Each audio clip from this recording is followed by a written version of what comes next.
In 1796, my dad was 16 years old. He grew up in southern Arkansas near Spavinaw Creek deep in the country.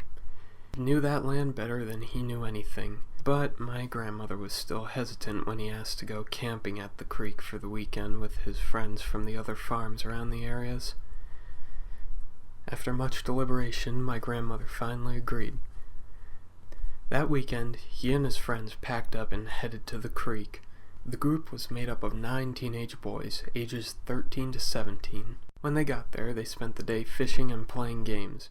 It started to get dark, so they started a fire.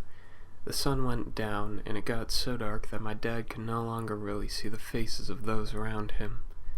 He looked around the fire and began trying to identify his friends. He could hardly see.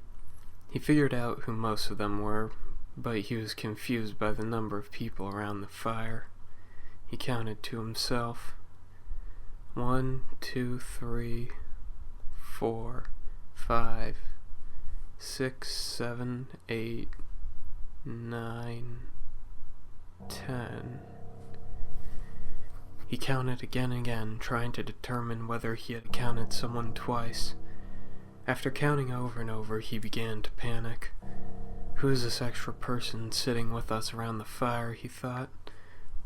He didn't know how to tell his friends. He was afraid that whoever, or whatever, was with them around the fire would be set off by his telling the group and hurt them. "Count the people," he finally said to his friends.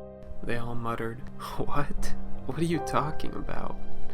Confused by him disrupting the conversation to say this random sentence. "Count the people," he insisted loudly. They sat there in silence for a few seconds. They realized what he was saying. They all jumped up and sprinted away from the fire. After about 15 minutes, they all made their way back to the fire. They all came back safe. None of them ever found out who or what was around that fire with them.